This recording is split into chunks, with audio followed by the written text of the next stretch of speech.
Let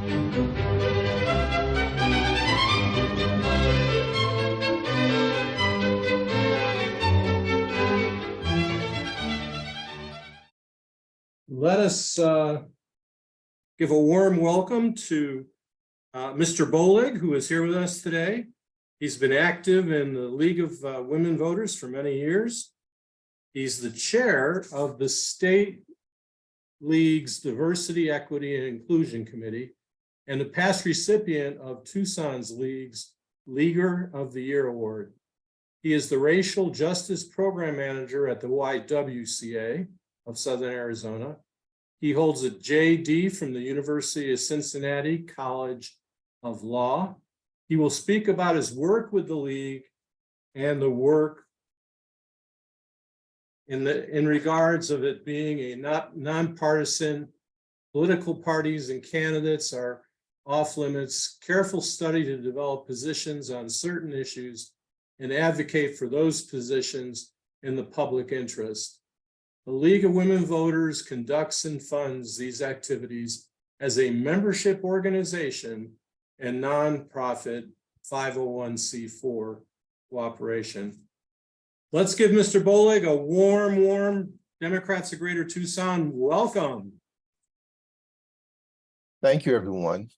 It's great to be here and have the opportunity to speak before DGT, and I do see a lot of friendly faces from the League of Women Voters who are also present in the audience. So that is awesome and a great opportunity. What I want to do is talk a little bit about the history of the League and sort of educate people a little bit about the history of the League and also tell you a little bit about myself. I'm sure when you saw the announcement go out and it indicated that Victor Bowleg was president of the League, you probably wondered, what, a man is president of the League of Women Voters? How can that be? And I've encountered the same shocked faces from individuals that I've encountered in the community, and they say League of Women Voters, and I see that as a great opportunity as having a way in to begin a conversation. Well, a little bit about myself. Yes, I didn't grow up here in Tucson. I grew up in the Bahamas, actually, and managed to get my way over here to the U.S. as an immigrant. My last name, Bowleg, is a Seminole name, believe it or not. And many of you who have backgrounds in history know that the Seminoles took in runaway African slaves in Florida and had a great foothold in Florida. And some of them managed to get to Andros Island in the Bahamas. And there's been some research and books written, about that. But that's the origin of my name, because I know it does, raise eyebrows also. But again, it gives me an opportunity to have a conversations with someone once I do present that. How did I join the League of Women Voters? Why is a man in the League of Women Voters? Well, in 1974, the League of Women Voters formally admitted men at their national convention in San Francisco. And that took place or happened to have a lot of debate back and forth, regarding the admittance, because 2 years earlier, they had rejected having men involved. But, what the League did is they looked at the fact that, with the ERA being something that the League supported, that, not admitting men would not be an opportunity for them to actually, practice what was actually being preached at that time and continued to be preached. So early on, in maybe around 2000, 2003, I was teaching a class in Nogales, Arizona for Pima Community College, a political science class. And I was making the trek, once a week down to Nogales, and Pima was using the high school as a site, for evening classes. And I was teaching a class, and I felt I needed to bring in some folks, from an organization that was well respected, an organization that I knew had been, really involved in civic involvement and debates and educating the community. And I invited the presidents of the League of Women Voters. At that time, it was co-president Sally Davenport and Carol Scheer. And they both came down to Nogales and they spoke to my students. My students were really excited to have them. And it didn't end quite there. The co-presidents recommended that I join the League. And my first reaction was, hey, that's an organization for women. What would I do, or how would I be involved in an organization such as that? And they persisted, and they kept, you need to join. It's a great organization. We welcome all, etc. And so finally I said, you know what, I'll come to a meeting. Yeah, and I did.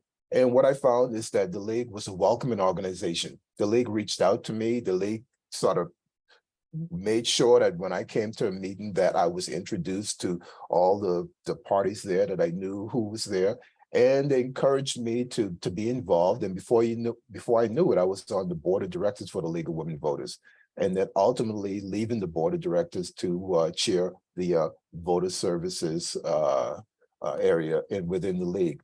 And that provided an opportunity for me to not only, get involved in the community, but actually to sort of engage, League members, to engage community members, to educate community members, and going on the path that I, was following traditionally. And that was a wonderful experience because it allowed me also, at the time, working as a mediator for the courts, through the Family Center of the Conciliation Court and later on at Juvenile Court.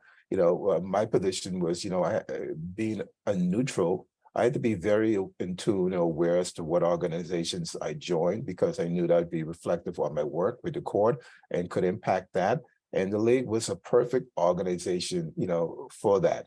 And so being able to utilize those skills with various forums that took place, educating community members to be involved in forums. We held workshops and trainings in South Tucson at the South Tucson Library. We held workshops at the downtown library. We held, forums throughout the community, but it all sort of tied in, to being active and being involved in the League itself. And so that was a natural, tie-in for me.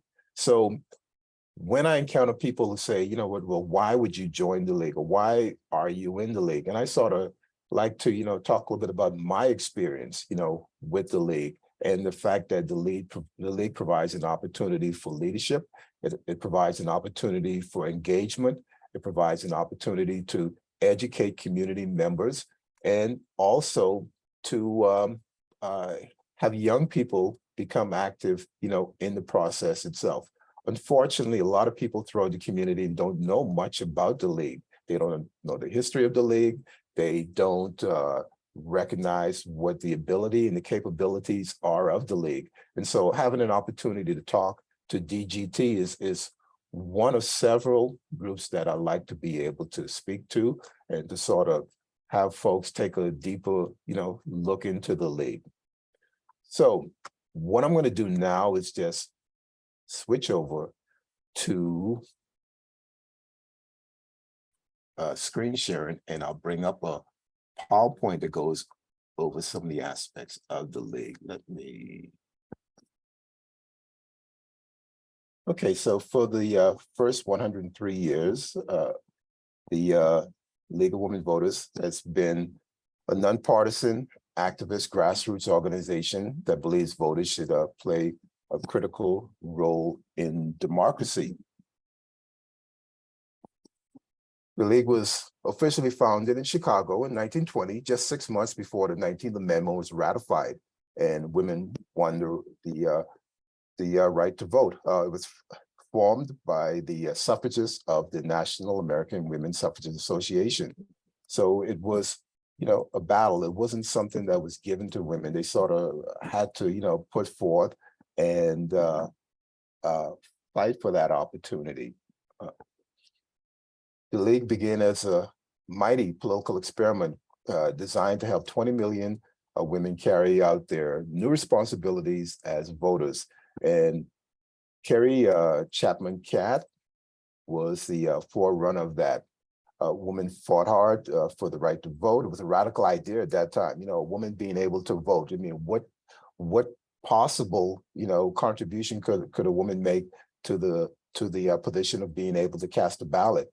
Women have the right to participate as full citizens in our society, and not only capable, but they're able to show that they are capable. and being able to, I guess, remove a lot of the shackles of the viewpoint that women, cannot, or don't have the thought process to be able to move forward. So as we look at, it's important to recognize the history, because as we look at some of the perceptions today that still linger, from this past history, this affects us today, even in our judgments when we look at the roles that are been open to women historically and the opportunities for advancement. So we look at the roots for the League of Women Voters is born out of activists, born out of a decades-long fight for the vote, activism on behalf of women, but really on behalf of human rights, civil rights. It's easy to see the throw line. And then we look at education. It's born out of a need to provide women the information and education to become informed voters and active participants in government, but really something all citizens need. So League of Women Voters, we see, comes out of activists and it comes out of education. That's part of what the League of Women Voters, provides an opportunity for women to engage, women to be involved, women to have leadership opportunities. And again, you reflect on my role as a male in the League of Women Voters. Not only is it critical, I believe, for a male of color to be in this role, simply because of the historical context and the way typically African-American males are viewed in this society, it's important to have a Black male in this role at this time, because we also have to carry forth the position for young people to see that it's important for males to also represent and advocate for women, and also show that we do have an interest for women to succeed. And we also have to be aware of gender disparities. And it's important not just for women to be voicing that, but it's critical for men to voice that. And so that's one of the, I guess, positions that I see my role serving. Move on, we see that and it was first proposed in Congress in 1878. The amendment didn't pass in the House and Senate until 1919, and then the 19th Amendment came forth in August 26, 1920, giving women the constitutional, right to vote. Women won the right to vote, but not all women were able to vote. Women of color were at the center of the movement alongside white women, but they didn't receive the recognition, and they didn't benefit from many of the years of achieving this opportunity. Most newspaper photos show that white women marching, but Black women were there too. They just weren't exhibited in those papers, but they were, I guess, exhibited in African-American newspapers at that time. Some marches were segregated due to the Jim Crow laws. And the 1964 Civil Rights Act, the 1965 Voting Rights Act came out of this. And that was important because it addressed the poll taxing, the literacy tests that were still being utilized to sort of keep voters of color from being involved in this process, and especially, throughout the South. And even today, again, we see the remnants continuing and how that's impacting voters in the country as far as participating in the process itself. After being denied the right to vote and then being constitutionally provided the opportunity to vote, and then having Jim Crow laws established to sort of prevent people of color being able to vote, that creates a mental burden. It creates a stress as far as, why should I now vote? If folks have instilled in historically this opportunity that we can't take advantage of, then why should I continue? So the 1965 Voting Rights Act is very critical. A few weeks ago, I had the opportunity to visit the Legacy Museum in Montgomery, Alabama. And with that museum, it covers from slavery to mass incarceration, but it covers historically the lynchings that took place, throughout the U.S.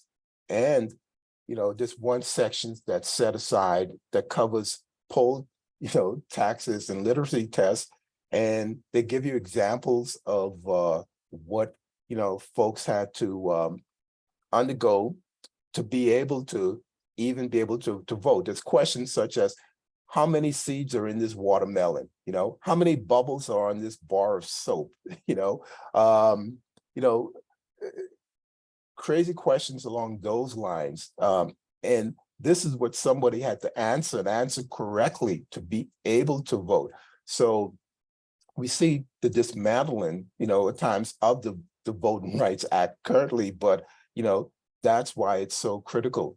Native American men and women were denied the right to vote until 1924, and beyond. And in 1948 here in Arizona, Native suffrage finally passed with the Arizona Supreme Court overturning the case of Porter v. Hall, a case where Arizona Native Americans unsuccessfully sued for the right to vote. This gave the indigenous population of Arizona the right to vote. But again, when denial has been beaten into a population and barriers have been presented, to excite folks to vote, it takes a little doing also, so one of the things, as league president, I think it's important that we increase, voter registration, but it's even more important to now effectuate, turnout for folks who are able to turn out to the polls and also or turn in their registration, their ballots, via the mail. The League has always been involved in issues of advocacy, not partisan advocacy. After World War II, the League carried out a nationwide public support campaign at the request of President Franklin Roosevelt to establish the United Nations and to ensure U.S. participation. Following the campaign, President Harry Truman invited the League to serve as consultants to the U.S. delegation at the United Nations Charter Conference. One of the first organizations officially recognized by the UN as a non-governmental organization, an NGO, the League still maintains official observer status today. Equality of rights under the law shall not be denied or abridged by the United States or by any state on account of sex. The Congress shall have the power to enforce by appropriate legislation the provisions of this article. In 1972, shortly after Congress passed the Equal Rights Amendment, the League of Women Voters voted officially to support equal rights for all, regardless of sex. The League followed this vote with a nationwide pressure campaign that continued through the 70s. Like I mentioned earlier, the League voted to admit men to participate in 1974. And that's sort of interesting too, because some leagues had, already admitted, men, but they weren't able to vote. And the discussion and debate, eventually the national conference led to members agreeing or seeing the benefits of having men involved, because it's still a woman organization and issues should still be focused towards women being involved in the process, and also educating and having other members throughout the community, join in. But the League of Women Voters continues to push the ERA for ratification today, although it was passed by Congress, was not ratified, as we know, by enough states before the deadline. 38 states have not ratified the ERA, but not before the deadline. In 2017, we saw Nevada become the first state since 1977, and then Illinois in 2018. And we've seen an increase of women in Congress, along with the Me Too movement that highlighted women becoming more engaged, and the voters becoming more aware of the importance of having women involved. In 1976, the league sponsored the first televised presidential debate since 1960, and received an Emmy for outstanding achievement in broadcast journalism. The league sponsored televised general election presidential debates in 1980 and 84. Debates focused on nonpartisan issues with the main goal of informing voters.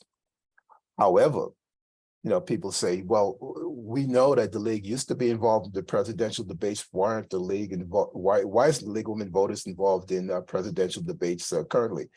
And part of that is because candidates started demanding, partisan conditions. The league is respected and known for the ability to be able to have, nonpartisan debates and to have equality presented throughout the debates or forums as much as possible.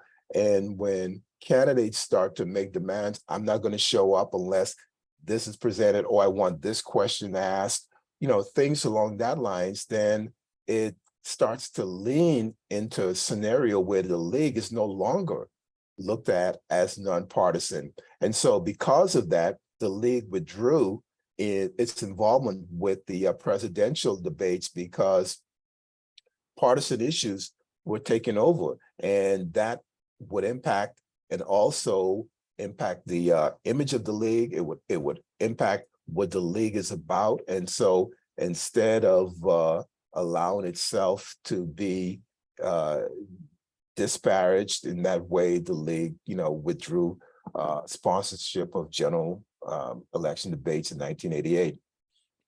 However, leagues around the country continue to hold debates and forums for local and state offices today. And, here in Tucson, the league helps to sponsor debates. And again, the name and image of the league is something that we're very proud of, and that we want to be considered, nonpartisan when it comes to putting on a debate. Because if one side believes that the league is leaning one way or the other, then it prevents candidates from wanting to participate. In 1993, the NVRA became law, the National Voter Registration Act. The league's grassroots campaign for national legislation to reform voter registration resulted in the passage of the NVRA, also known as the Motor Voter Bill. The goal was to increase accessibility to the electoral process. The Motor Voter Bill, again, enables citizens to register at motor vehicle agencies automatically, as well as by mail and at agencies that serve the public. When the 2000 election exposed the many problems facing the election system, the league began to work on election reform, working closely with a civil rights coalition. The League of Women Voters helped to draft the passage of the Help America Vote Act, which established provisional balloting requirements for updating voting systems and the Elections Assistance Commission. And in 2006, vote411.org. The league provided a dedicated website for voter information from as early as the 1990s, but in 2006, the league launched the next generation of online voter education with vote411.org. So if you're able to, jump on that, vote411.org, and you'll also see that link on the league's website, and it's a one-stop for election-related information. Today, 411 provides both general and state-specific nonpartisan resources to the voting public, including the nationwide polling place locator, a ballot lookup tool, candidate positions on issues, and more. So it becomes a great resource, especially for folks who may not, we encounter when we go into the public and we have tables set up, a lot of times you're able to have conversations with community members. And a lot of people say, you know what, we love your voter guide, that's put it by the League of Women Voters, because we know that it's not partisan. And we know we can see, read the pros and cons and be able to take that in. And again, that's one of the things that the league is known for, and one of the things that the league is respected for. And 411 provides an opportunity to have a one-stop shop. You're able to put in information if you're in whatever state you're in to be able to see, get information on the candidates. Now, one of the things that we try to do with 411 is we try to get the candidates to participate and give us information also, so we can input that, you know, into to 411.org. Some of the league policy positions include the league would like promotes a governmental system that's representative, accountable, and responsive in regard to voting rights, citizens' right to vote, protecting the right of all citizens to vote, and encourage citizens to definitely participate and vote. And we also support DC self-government and full voting representation. Secure for the citizens of the District of Columbia the rights of self-government and full voting representation in both houses of Congress. The league supports apportionment of congressional districts and elected legislative bodies at all levels of government based substantially on population. Regarding redistricting, we support redistricting process and enforceable standards that promote fair and effective representation at all levels of government with maximum opportunity for public participation. In regards to money in politics, formerly campaign finance, we support campaign finance, money in politics regulations that enhance political equality for all citizens, ensure transparency, protects representative democracy from distortion by undisclosed contributions and big money, and combats corruption and undue influence in government.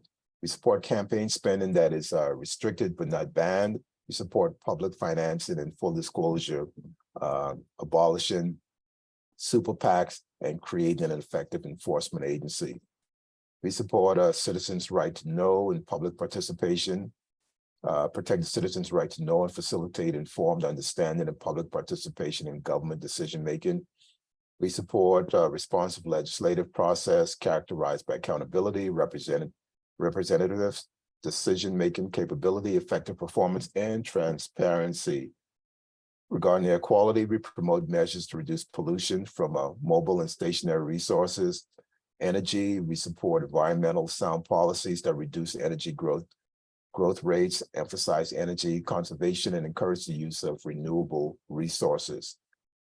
Regarding land use, the league promotes policies that manage land as a finite resource and that incorporate principles of stewardship, transfer of federal public lands, promote policies that federal public lands should remain under the jurisdiction of the federal government. Regarding water, we support measures to reduce pollution in order to protect surface water, groundwater, and drinking water, and set up a process to evaluate interbasin water transfers. And regarding waste management, we promote policies to reduce the generation and promote the reuse and recycling of solid and hazardous waste.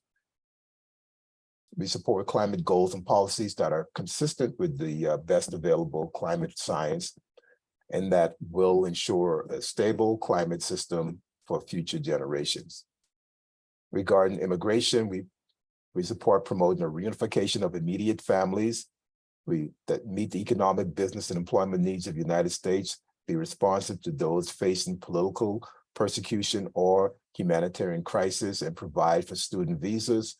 We ensure fair treatment under the law for all persons and transition to a reform system, support provisions for unauthorized immigrants already in the country to earn legal status. Regarding our gun policy, we protect the health and safety of citizens through limiting the accessibility and regulating the ownership of handguns and semi-automatic weapons. We support regulation of firearms for consumer safety. And regarding the sentencing policy, we support the exploration and utilization of alternatives to imprisonment, taking into consideration the circumstances and nature of the crime. The League of Women Voters US opposes mandatory minimum sentencing for drug offenses. So we oppose mandatory minimum sentences for drug offenses. Regarding human trafficking, we oppose all forms of domestic and international human trafficking for adults and children, including sex trafficking and labor trafficking. Since 2018, the League has made diversity, equity, and inclusion a priority part of its identity, as important as a nonpartisan identity. And why? Because we recognize that during the civil rights movement, the League was not as present as it should have been. You know, it should have been a little bit more, should have been in the leadership area to the forefront of the civil rights movement. And while activists risked life and limb to register Black voters in the South, the League's work and our leaders were late in joining to help protect all voters at the polls. It wasn't until 1966 that we reached our first position to combat discrimination. Still, the focus on social policy was from afar, not at the forefront or the front lines. Today, we acknowledge this shortcoming and that we have more work to do. Today, we invite all people, regardless of gender, gender identity, ethnicity, or race, to join us as we commit to righting the wrongs of our past and building a stronger, more inclusive democracy. Democracy by the people, of the people, for all the people. So at a lot of local events around Tucson, you may see tables such as this where we have set up for voter registration, to bring the attention to folks to be able to register and provide them information. You know, a lot of times people, you know, may move from one part of town or move from one house to another, or et cetera, and being able to, bring to their attention that this is a great opportunity to be able to, go ahead and register to vote. We also hold candidate debates, forums, throughout the community. And again, it's an opportunity to educate community members, and so many people that I've encountered, throughout time to say, you know what, I wasn't, aware of this issue, but I was able to go to this forum and learn a little bit more. So to be able to engage the community and bring information, to them. So we also participate or co-sponsor various programs. Just last fall, the League of Women Voters and the YWCA did a program on bail reform, where we had a panel of individuals, from the community who were able to have that discussion, to share their views, to help to educate, the community members on bail reform, why it's important, or what are some of the pros, what are some of the cons, and have that discussion. But again, this is where the League wants to be and should be, as far as to the forefront, providing an opportunity for people to have civil discourse when it comes to information being provided to the community. What does the League of Women Voters do? The League is involved in issues through our programs and committees, regarding vote centers, legislative issues, voting rights, reproductive rights, gun safety. We have a speakers bureau who provides speakers in the community to address topics, national topics such as gerrymandering, voter suppression, and voter expansion, election integrity, money in politics and dark money, voter access, purging voter rolls and felony, disenfranchisement, ranked choice voting, electoral college alternatives. And then we have Arizona local topics such as League of Women Voters of Greater Tucson, what we do, changes in voting, redistricting in Arizona, Citizens Clean Elections Commission, Arizona Pioneer Women, Women in Arizona. So these are just some of the speakers or topics that we were able to provide. Civics 101, how a bill becomes a law and how you can lobby, legislative advocacy, equal rights amendment update, ballot propositions, voter registration training. So sometimes we have folks that are interested in, for their community group, being able to register voters, and we provide a training that they can attend, in Zoom or in person, where they can also get a better comfort level to registering voters in the community. Some of our other programs that, we want to highlight too is we have an annual Running and Winning high school workshop, and this engages high school students, women students at high schools. It's a one-day interactive leadership workshop for junior and senior girls at one of Tucson area high schools. We try to rotate it and select a high school that's able to work with us and have this program set up. It's coordinated and presented with current co-sponsors such as the American Association of University Women and the YWCA of Southern Arizona. Participants have a unique opportunity to learn from women who have served as elected officials. Like all league programs, Running and Winning is nonpartisan. It's not supporting or opposing any political party or candidate. Some of the activities include for the students, they're able to interview an elected official about their campaign duties and experience, review background information about current public policy issues, select an issue for discussion and decide their position. So the young women are all grouped into various tables and they sit down. We have an elected official who visits that table on a rotating basis. The women get an opportunity to talk, to the elected official and learn about their experience. And I can't tell you how important that is as far as being able to have a role model or being able to see someone in that position and hear about their struggles, hear about their thoughts.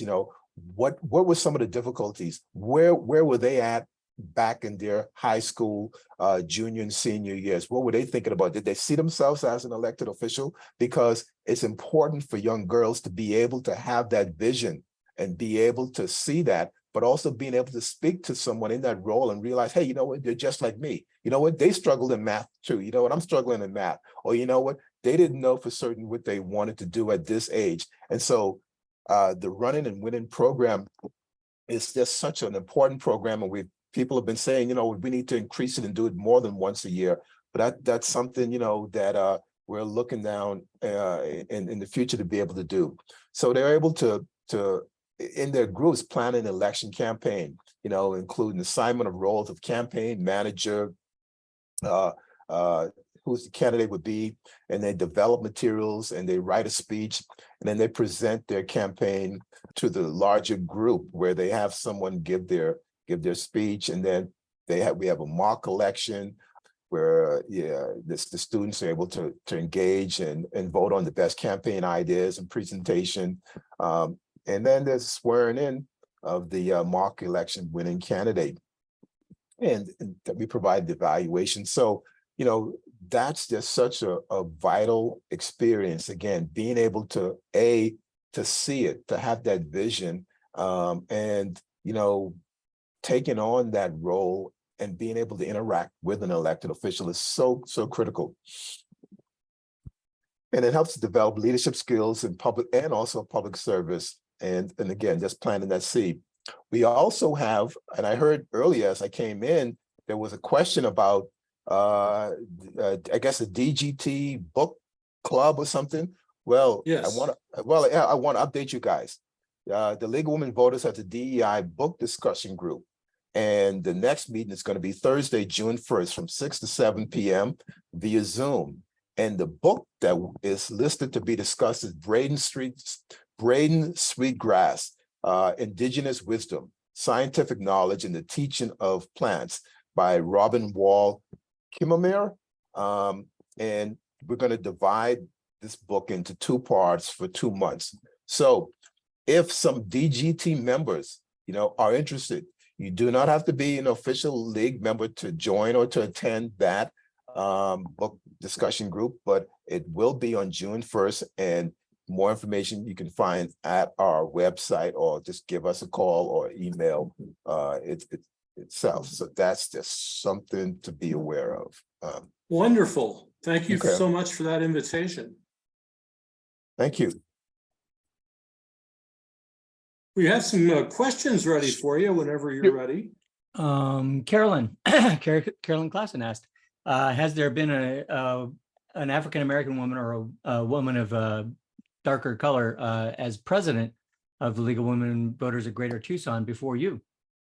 What I would say is I don't think there has been an African-American woman that I can think of. I do know that Catherine Maxwell, and I see Shirley Sprinkles here in the audience, who is tuning in from Austin, Texas, who was the first African-American student at Mansfield Middle School. And you should read her book, her memoirs, which is can be found on Amazon. But I know that Catherine Maxwell, who was the mother of Morgan Maxwell and the husband of Morgan Maxwell Sr., who was the first African-American principal of Dunbar, she was one of the founders of the League of Women Voters of Tucson. It wasn't known as Greater Tucson at that time, but Catherine Maxwell, African-American woman, was one of our founders, which is a part of history, here for Tucson.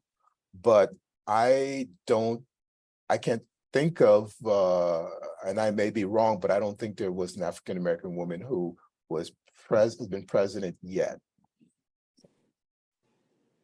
Okay, Susie Anderson has a question for you, Mr. Bowleg. Thank you very much, Victor. I love history, so it's really great to listen to your presentation. In the high schools, how often, and do you get to all of the high schools in You mean with the program that we talked about, or you're talking about, talking about voter registration in general, or more voter registration, but all of the programs that you have for young people to try and get them involved?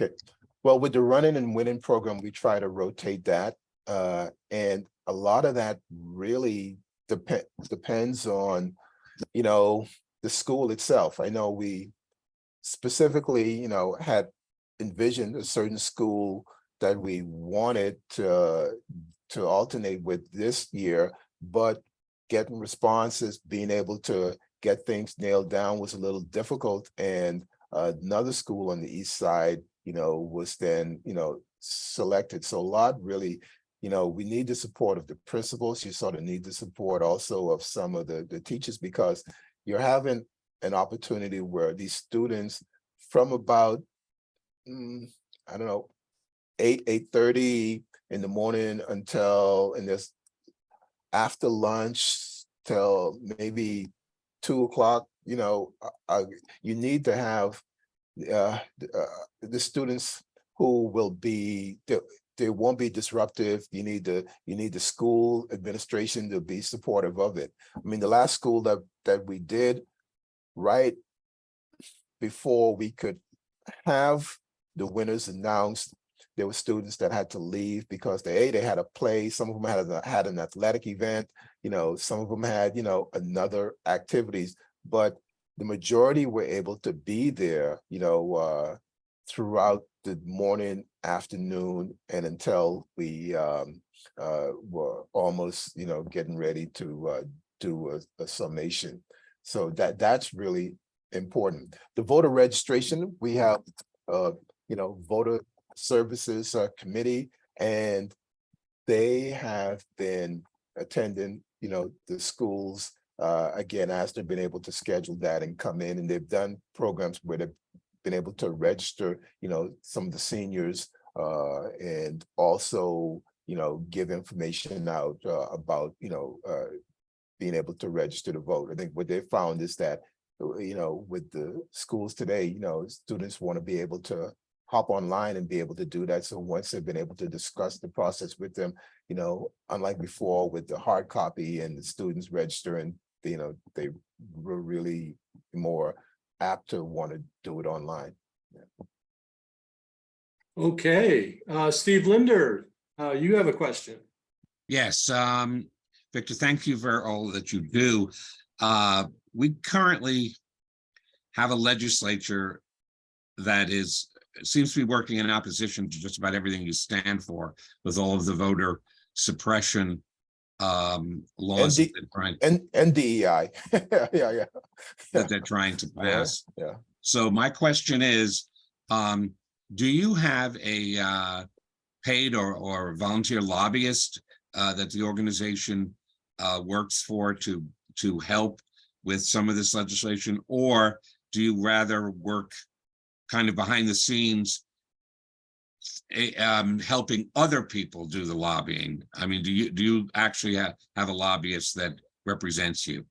The state league has a lobbyist that they, I believe, pay, who has been hired to actually do lobbying, on behalf, of the league. So yeah, our state league, because we have, 5 leagues throughout the state itself, and then the state league comes together. We have a board of directors, for the state, and they do have a lobbyist, there. And as far as interns or volunteers, we're always looking for folks to be active within the league, to participate, and also to join and help to educate public and whatnot. Yeah. Okay. And Mike, any other questions in the chat room? There was one by Sue Heck that wanted to know what your opinion was regarding allowing men into the League of Women Voters. I think, we've had men, like I said, men nationally were admitted in 1974. There's, a lot of times, again, when I tell people that I'm a member of the league, they raise eyebrows and whatnot. So that's always interesting. I think it's important so that men are able to address the toxic masculinity image that exists, and especially for men of color. That's important because we, being supportive of women's issues, being supportive of women's rights is something you don't often see men speak up for or take a voice to. And so, as in my role as president, it helps to make that normal. It helps for young folks, even in, and especially in the high schools, and folks see, okay, there is a man in charge, who's the president of the League of Women Voters, and that's important. A lot of men, unfortunately, feel it's an effeminate thing, and I mean, I'm secure in my masculinity, and I'm secure in my identity, as a male. But I think it's important to make it normal, for men to support women's rights, to support women's issues, and also to acknowledge the disparities that exist, in society. And until men go into that role, it makes it difficult to become the norm, Yeah, good points. I do have a question of my own, and that's in your recitation of some of the positions of the League of Women Voters, I don't recall hearing anything about abortion. Is there a position, an official position on abortion from the League of Women Voters? I believe our national viewpoint is that we support, the right for women to make decisions regarding their bodies, and I think that's, the league, position. Okay, Susie, you have a question. Yeah, thank you. And Sue Heck was wondering if allowing men in was because before they let men in, women weren't getting the recognition until they recognized men's value in the organization, and how many men are in the organization in Tucson and in the state. Yeah, as far as the number of men in the organization, I don't know, because you have a lot of folks. We provide, if you take a look at our membership, we provide a $15 membership. We provide a $75 membership. We ask a $15 membership for those who, it would be an economic hardship to utilize that. You find a lot of folks who are spouses who are also members, because if they join as a family or as a group, so and you see men who come to our events, because their significant other, is also a member. But I think this is a predominantly, women's organization. There are men in it, but I don't know the numbers, of the men in the organization. And yeah, and I think as long as the opportunity is there for men to join, and it's the League of Women Voters and it's predominantly women, I don't need to know the number. The number, because as long as the folks who are here are all committed to the same mission and moving forward, I think that's the important thing. And I know they're, I know philosophically, I mean, when I was in law school, I was vice president of the Black Law Student Association. And I was telling someone, if there was somebody white who wanted to be president, how would I feel, And I know that would be an internal discussion or something along those lines.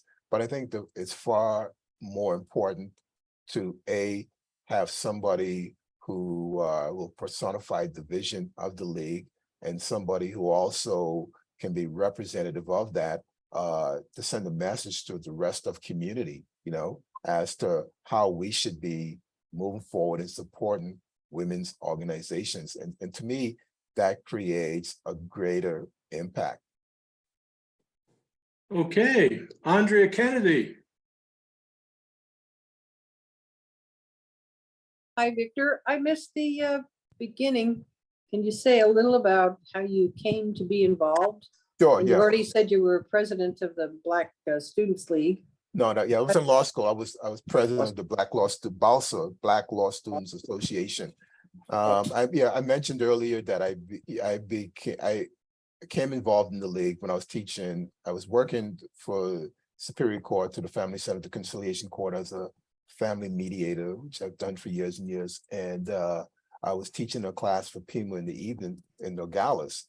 And so once a week I'd drive down to Nogales, and long story short, it was a political science class. I contacted the League of Women Voters, and unbeknownst to me, they had co-presidents, and both came down and spoke to my class. And I can't tell you how much the students in Nogales are always appreciative of anyone coming from Tucson and making that trek to come to their class. And they were just so thrilled. And at the end of the class, the co-presidents, they asked me to join, and I laughed and told no and whatnot. And so long story short, they kept at it, and they invited me to a meeting in Tucson, and I came to a meeting, and I was impressed with the fact that they made me feel welcome. I was impressed also with the high education level of the group. One of the things, when you come to a League of Voters meeting, and the more people you talk to and you realize their backgrounds, and there's so much that you can learn from the folks around you, and so much of a contribution. So for me, that was, stimulating mentally, and it was challenging, and it continues to be, but that's a learning environment that I like to be around. And so that was something that I enjoyed, and eventually became chair of, the voter services at that time. And then, did that for years and years, and then took a little break, and then, came back into the league. And again, even when the nominating committee came to me and said, we'd like for you to be president, I was like, I don't know about, yeah. And they said, okay, we'll give you like a week to think about it. Then 2 weeks later, they called me and they said, we haven't heard back from you. I said, well, you know what? I said, I want to make sure that people are going to be on board with this, because and so we talked about it, and people were supportive. And so that made all the difference, Okay, Craig, you have the last question. Yes, hello. A few years ago, my wife and I joined the league with a bus tour, or not a tour, but a trip up to Phoenix to lobby the legislature, our local legislators. Do you still do those? And how often? Well, yeah. I think we did one maybe last February, but I know the state league has done that, and Tucson has done, one of the things we're looking at for the DEI group is planning a bus trip to a certain location for folks to be able to experience some cultural events and whatnot. But yes, I think the state league has done that. I can't remember if there was a bus from Tucson going. But I think people may have driven up on their own, for that. Okay. Well, Victor, thank you so much for your leadership, your passion, and your hard work. And as a guest speaker, we really enjoyed hearing you. Let's give Victor a big round of applause. Thank you. And then you have a superstar there, Shirley Robinson Sprinkle, who's in Austin, Texas, and she does visit Arizona from time to time. And again, she was the first African-American student at Mansfield Middle School. She went to Dunbar School also. She was taught by Laura Banks Reed, who recently died. And Laura Banks Reed is a historical individual here in Tucson who was an African-American teacher at Dunbar also. But Shirley Robinson Sprinkles, and her book is also on Amazon. So make sure and Dunbar to Destiny. Thank you, Shirley Sprinkles, for doing all you do. That is Thank you. fantastic. So we'll see you next week, same time, same channel on Zoom. So have a great week.